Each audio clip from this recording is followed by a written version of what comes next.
வணக்கம். மதிமுகம் செய்திகள். இன்றைய முக்கிய நிகழ்வுகளை பார்ப்பதற்கு முன்பாக தலைப்பு செய்திகளை பார்க்கலாம். திருச்சி நூலகத்திற்கு காமராஜர் பெயர், முதலமைச்சர் மு.க.ஸ்டாலின் அறிவிப்பு. ஆழ்கடல் சுரங்க அனுமதிக்கான டெண்டர், பிரதமர் மோடிக்கு ராகுல் காந்தி கடிதம்.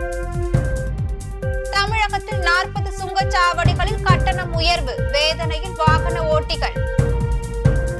டிஎன்பிஎஸ்சி தேர்வுகளுக்கான முக்கிய அறிவிப்பாணை, தமிழ்நாடு அரசு பணியாளர் தேர்வாணையம் வெளியீடு.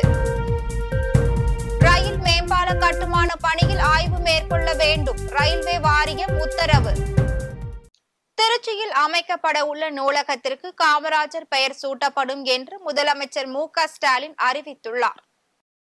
தமிழக சட்டசபை பட்ஜெட் கூட்டத்தொடர் நடைபெற்று வருகிறது. அப்போது உரையாற்றிய முதலமைச்சர் மு.க.ஸ்டாலின், கோவையில் தந்தை பெரியார் நூலகம், சென்னையில் அறிஞர் அண்ணா நூலகம் மற்றும் மதுரையில் கலைஞர் நூலகங்களை போன்று திருச்சியில் 290 கோடியில் புதிதாக அமைக்கப்பட உள்ள நூலகத்திற்கு காமராஜர் பெயர் சூட்டப்படும் என்று அறிவித்துள்ளார். அதேபோல் கோவை மற்றும் திருச்சி நூலக பணிகள் முடிக்கப்பட்டு விரைவில் மக்கள் பயன்பாட்டிற்கு வரும் என்றும் தெரிவித்துள்ளார். நம்முடைய திராவிட மாடல் அரசை பொறுத்த வரைக்கும் தலைவர் கலைஞர் அவர்களுடைய திருக்கரத்தால் கோட்டூர்புரத்தில் அமைக்கப்பட்ட நூலகத்திற்கு பிறகு அண்ணா நூற்றாண்டு பெயர் சூட்டப்பட்டது. மதுரையில் நம்முடைய முத்தமிழறிஞர் தலைவர் கலைஞருடைய பெயரால் நூலகம் கட்டப்பட்டு அதுவும் ஓராண்டில் அதை கட்டி முடிக்கப்பட்டு மாபெரும் சாதனை இந்த துறை செய்திருக்கிறது என்பதை எல்லோரும் அறிவார். இதுவரை 16 லட்சம் பொதுமக்களும் மாணவர்களும் இந்த நூலகத்தில் பயனடைந்திருக்கிறார்கள். அதைத் தொடர்ந்து அண்மையில் கோவையில் நடைபெற்ற அரசு நிகழ்ச்சியில் நான் கலந்து கொண்டு உரையாற்றுகிற போது, கோவையிலே ஒரு மாபெரும் நூலகம் அமைக்கப்படும் என்று என்னால் அறிவிக்கப்பட்டு கடந்த நவம்பர் மாதம் அதற்கான அடிக்கல் நாட்டு விழா நடந்து அந்த பணி வேக வேகமாக நடைபெற்றுக் கொண்டிருக்கிறது. அதேபோன்று திருச்சியில் அறிவிக்கப்பட்டிருக்கக்கூடிய நூலகத்திற்கும் கடந்த மாதத்தில் அடிக்கல் நாட்டியிருக்கிறேன். அந்த பணிகளும் முடுக்கிவிடப்பட்டிருக்கின்றன. எப்படி கோவையிலே தந்தை பெரியார், சென்னையிலே பேரறிஞர் அண்ணா, மதுரையிலே முத்தமிழறிஞர் கலைஞர் ஆகியோர் பெயரில் தாங்கி நூலகங்கள் நிறுவப்பட்டிருக்கிறதோ, அதைத் தொடர்ந்து திருச்சியில் அமைய இருக்கக்கூடிய நூலகத்திற்கு பெருந்தலைவர் காமராஜருடைய பெயரை சூட்டுவது பொருத்தமாக இருக்கும் என்று நான் கருதுகிறேன். எனவே தமிழ்நாட்டில் கிராமங்கள் தோறும் பள்ளிகளை தொடங்கி மதிய உணவை அளித்து லட்சக்கணக்கான குடும்பங்களின் கல்வி கணக்குகளை திறந்து தமிழ்நாட்டின் கல்வி புரட்சிக்கும் எதிர்கால வளர்ச்சிக்கும் வித்திட்ட பெருந்தலைவர் காமராஜர் பெயரை சூட்டுவது பொருத்தமாக இருக்கும் என்று கருதி திருச்சியிலே கட்டப்பட்டு வரும் நூலகத்திற்கு சூட்டுவதற்கான அரசாணையை, பெயர் சூட்டுவதற்கான அரசாணையை மாண்புமிகு பள்ளிக்கல்வித்துறை அமைச்சர் மூலமாக வெளியிட வேண்டும் என்று முதலமைச்சர் முறையில் நான் கேட்டு அமைகிறேன். ஆழ்கடல் சுரங்க அனுமதிக்கான டெண்டரை ஒன்றிய அரசு திரும்ப பெற வேண்டும் என்று பிரதமர் மோடிக்கு ராகுல் காந்தி கடிதம் எழுதியுள்ளார். கேரளா, குஜராத் மற்றும் அந்தமான் நிக்கோபார் தீவுகளின் கடற்கரையில் ஆழ்கடல் சுரங்க அனுமதிக்கான டெண்டர்களை ரத்து செய்ய கோரி மக்களவை எதிர்க்கட்சி தலைவர் ராகுல் காந்தி பிரதமர் மோடிக்கு கடிதம் எழுதியுள்ளார். அதில் சுரங்கத்தின் தாக்கங்களை கருத்தில் கொள்ளாமல் தனியார் நிறுவனங்களை சுரங்கம் தோண்ட அனுமதிப்பது கடல்வாழ் உயிரினங்களுக்கு அச்சுறுத்தலாக அமையும் என்று வேதனை தெரிவித்துள்ளார். மேலும் சுற்றுச்சூழல் பாதிப்புகள் குறித்து ஆய்வு நடத்தாமல் ஆழ்கடல் சுரங்கத்திற்கு அனுமதி வழங்கியது கண்டனத்திற்குரியது என்று குறிப்பிட்டுள்ளார். எனவே ஒன்றிய அரசு உடனடியாக இந்த முடிவை திரும்ப பெற வேண்டும் என்றும் கேட்டுக் கொண்டுள்ளார். தமிழ்நாட்டில் குறிப்பிட்ட 40 சுங்கச்சாவடிகளில் சுங்க கட்டண உயர்வு அமலுக்கு வந்துள்ளது. தமிழகத்தின் சுங்கச்சாவடிகளில் 5 முதல் 10% வரை கட்டணத்தை உயர்த்தி வசூலிக்குமாறு தேசிய நெடுஞ்சாலை ஆணையம் சுற்றறிக்கை அனுப்பியிருந்தது. அதன்படி அரியலூர், திருச்சி, வேலூர் மற்றும் திருவண்ணாமலை உள்ளிட்ட மாவட்டங்களில் சுங்கச்சாவடிகளில் கட்டணம் உயர்த்தப்பட்டுள்ளது. அதேபோல் சென்னையை அடுத்த பரனூர் சுங்கச்சாவடி, வாணியம்பாடியில் உள்ள சுங்கச்சாவடிகளிலும் கட்டணம் உயர்த்தப்பட்டுள்ளது. இதனால் வாகன ஓட்டிகள் கடும் அச்சமடைந்துள்ளனர். டிஎன்பிஎஸ்சி குரூப் 1A தேர்வுகளுக்கான அறிவிப்பாணையை தமிழ்நாடு அரசு பணியாளர் தேர்வாணையம் வெளியிட்டுள்ளது. தமிழ்நாடு அரசு பணியாளர் தேர்வாணையம் நடப்பாண்டின் குரூப் 1 தேர்வுக்கான அறிவிப்பாணை வெளியிட்டுள்ளது. அதில் குரூப் 1A தேர்வுகளுக்கு இன்று முதல் ஏப்ரல் 30ஆம் தேதி வரை விண்ணப்பிக்கலாம் என்றும், விண்ணப்பங்களில் மே 5ஆம் தேதி முதல் மே 7ஆம் தேதி வரை திருத்தங்களை மேற்கொள்ளலாம் என்றும் தெரிவிக்கப்பட்டுள்ளது. இந்த குரூப் 1 முதல்நிலை தேர்வு ஜூன் 15ஆம் தேதி நடத்தப்படும் என்று அறிவித்துள்ளது. இதனை அடுத்து துணை காவல் கண்காணிப்பாளர் பணிக்கு 7 காலி இடங்கள், வணிக வரி உதவி ஆணையர் பணியிடத்திற்கு 19 காலி இடங்கள் அறிவிக்கப்பட்டுள்ளது. அதில் ஜூன் 15ஆம் தேதி முதல் நிலை தேர்வு நடைபெறும் என்றும் முதன்மை தேர்வு மற்றும் நேர்காணல் தேதிகள் பின்னர் அறிவிக்கப்படும் என்றும் தெரிவித்துள்ளது. மேம்பால கட்டுமான பணியின் போது பாதுகாப்பு ஆய்வு அவசியம் மேற்கொள்ள வேண்டும் என்று ரயில்வே வாரியம் உத்தரவிட்டுள்ளது. குஜராத் மாநிலம் அகமதாபாத்தில் இருந்து மராட்டிய மாநில தலைநகர் மும்பைக்கு புல்லட் ரயில் பாதை அமைப்பதற்கான பணிகள் நடைபெற்று வருகிறது.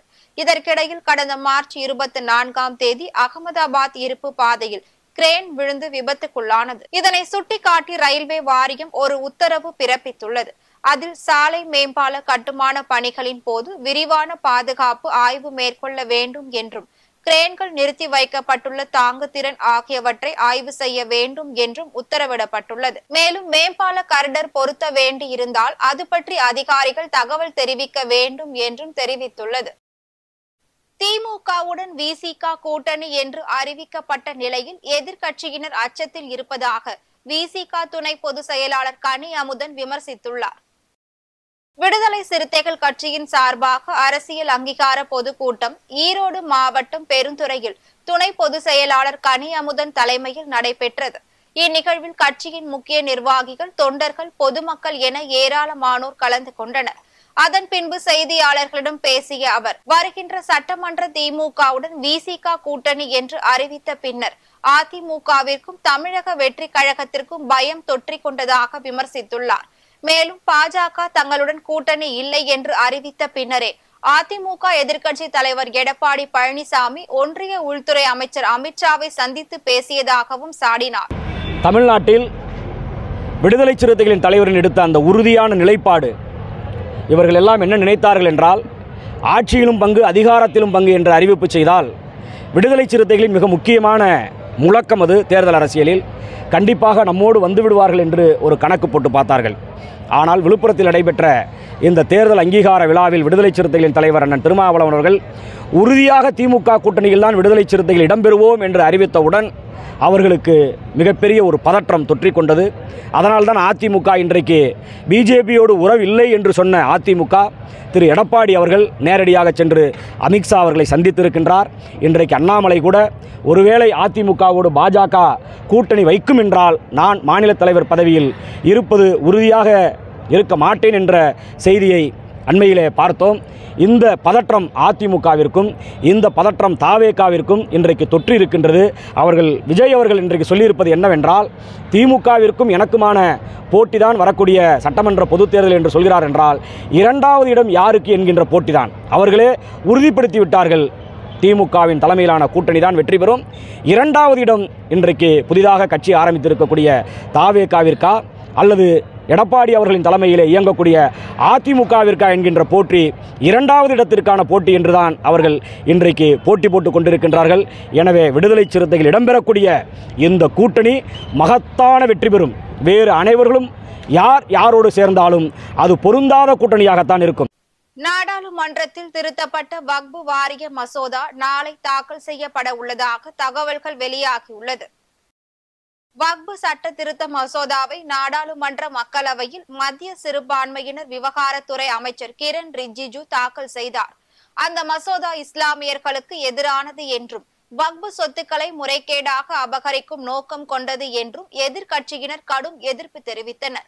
இதனை அடுத்து அந்த மசோதா நாடாளுமன்ற கூட்டுக்குழு ஆய்விற்கு அனுப்பி வைக்கப்பட்டு பல்வேறு திருத்தங்களுடன் மசோதாவையும் தனது அறிக்கையையும் மத்திய அரசிடம் சமர்ப்பித்துள்ளது.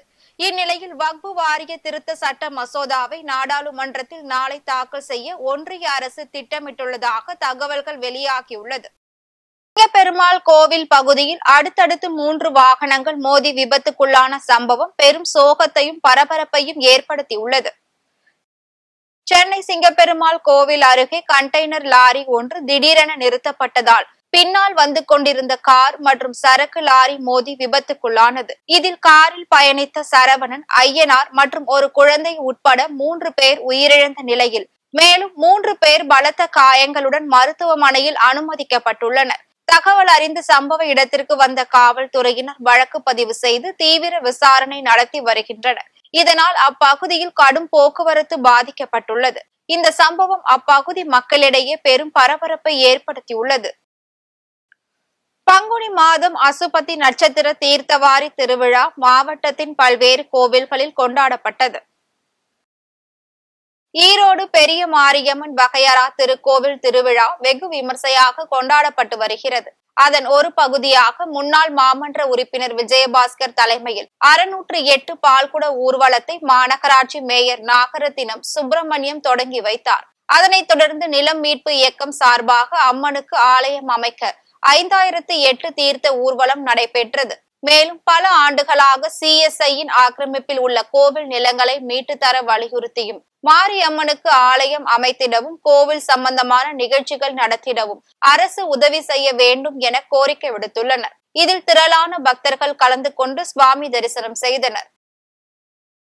அதேபோல் மயிலாடுதுறை மாவட்டம் பிரம்மபுரீஸ்வரர் கோவில் அசுபதி தீர்த்தவாரி திருவிழா கோலாகலமாக நடைபெற்றது. இதில் ஏராளமான பக்தர்கள் கலந்து கொண்டு பிரம்மபுரீஸ்வரருக்கு புனித நீர் கொண்டு அபிஷேகம் செய்து வழிபட்டனர். அதன் பின்பு பல்வேறு வாசனை திரவிய பொருட்களால் அபிஷேகம் செய்யப்பட்டு மகா தீபாராதனை காண்பிக்கப்பட்டது. இதில் ஆயிரக்கணக்கான பக்தர்கள் கலந்து கொண்டு புனித நீராடி சுவாமி தரிசனம் செய்தனர். மதுரையில் வெயிலின் தாக்கம் அதிகரித்திருப்பதால் மக்கள் கடும் சிரமத்திற்கு ஆளாகியுள்ளனர். தமிழகத்தில் தற்போது இயல்பை விட 5 டிகிரி செல்சியஸ் வெப்பம் அதிகமாக இருக்கக்கூடும் என்று இந்திய வானிலை ஆய்வு மையம் எச்சரிக்கை விடுத்திருந்தது. அதன்படி மதுரையில் வெப்பம் 100 டிகிரி ஃபாரன்ஹீட்டை தாண்டியுள்ளது. இது குறித்து செய்தியாளர்களிடம் பேசிய அப்பகுதி மக்கள், வெயிலின் தாக்கம் அதிகரித்திருப்பதால் சில இடங்களில் தண்ணீர் பந்தல், மோர் பந்தல் போன்றவை அமைக்கப்பட்டுள்ளது என்றாலும் கூடுதல் பந்தல்கள் அமைத்து மக்களுக்கு நீராதாரம் அமைக்கப்பட வேண்டும் என்று கோரிக்கை விடுத்துள்ளனர். மதுரையில பார்த்தோம்னா கிட்டத்தட்ட வெயில் பயங்கரமா இருக்கு. 100 டிகிரியை தாண்டி போய்கிட்டு இருக்கு. பொதுமக்கள்லாம் ரொம்ப அவதிப்படுறாங்க.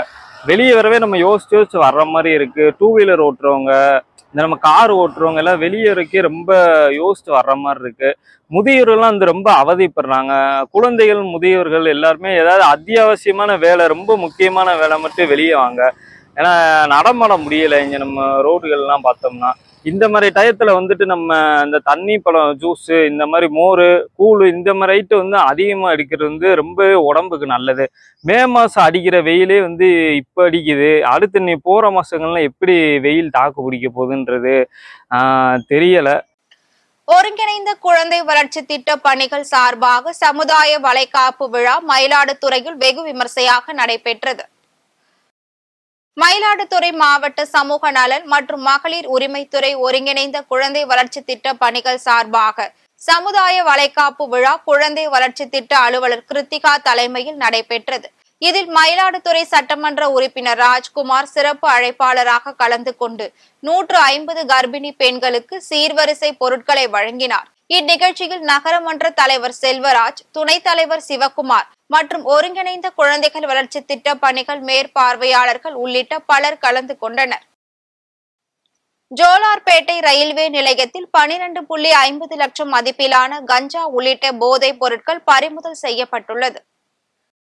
திருப்பத்தூர் ஜோலார்பேட்டையில் ரயில் மூலம் கஞ்சா உள்ளிட்ட போதைப் பொருட்கள் கடத்தப்பட்டு வருவதாக மத்திய பாதுகாப்பு படை காவல்துறையினருக்கு ரகசிய தகவல் கிடைத்துள்ளது. தகவலின் பெயரில் மத்திய பாதுகாப்பு படை காவல் ஆய்வாளர் நிக்கில் குமார் குப்தா தலைமையிலான தனிப்படை காவல்துறையினர் சோதனை மேற்கொண்டுள்ளனர். அதில் 12,50,000 ரூபாய் மதிப்பிலான 25 கிலோ கஞ்சா உள்ளிட்ட போதைப் பொருட்களை காவல்துறையினர் பறிமுதல் செய்துள்ளனர். மேலும் தப்பி ஓடிய மர்ம நபர்களையும் காவல்துறையினர் தேடி வருகின்றனர்.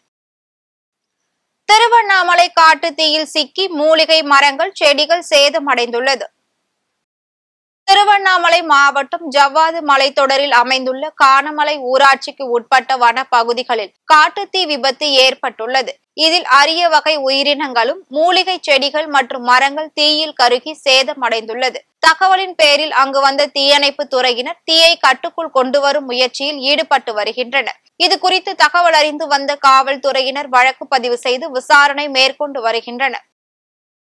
விழுப்புரம் மாவட்டம் ஆட்சியரிடம் வீட்டுமனை பட்டா வாங்க பொதுமக்கள் மறுப்பு தெரிவித்து வாக்குவாதத்தில் ஈடுபட்ட சம்பவம் பெரும் பரபரப்பை ஏற்படுத்தியுள்ளது.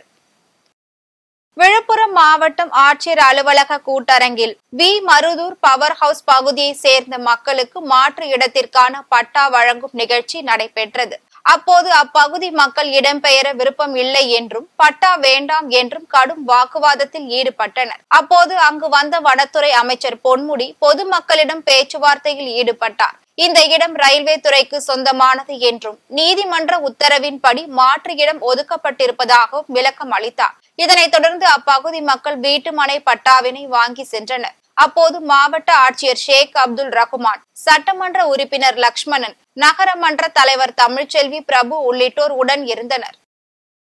எருதுவிடும் விழாவில் மாடு முட்டி இளைஞர் உயிரிழந்த சம்பவம் பெரும் சோகத்தை ஏற்படுத்தியுள்ளது. திருப்பத்தூர் மாவட்டம் பெருமாப்பட்டு கிராமத்தில் எருதுவிடும் திருவிழா கடந்த சனிக்கிழமை அன்று நடைபெற்றது. இதில் மாடப்பள்ளியை சேர்ந்த ரஞ்சித் குமார் மாடு முட்டியதில் படு காயமடைந்து திருப்பத்தூர் அரசு மருத்துவமனையில் சேர்க்கப்பட்டிருந்தார். இந்நிலையில் இன்று சிகிச்சை பலனின்றி உயிரிழந்தார். இந்த சம்பவம் அப்பகுதி மக்களிடையே பெரும் சோகத்தை ஏற்படுத்தியுள்ளது. மேலும் உயிரிழந்த இளைஞரின் குடும்பத்திற்கு அரசு நிதியுதவி அளிக்க வேண்டும் என்று உறவினர்கள் கோரிக்கை விடுத்துள்ளனர்.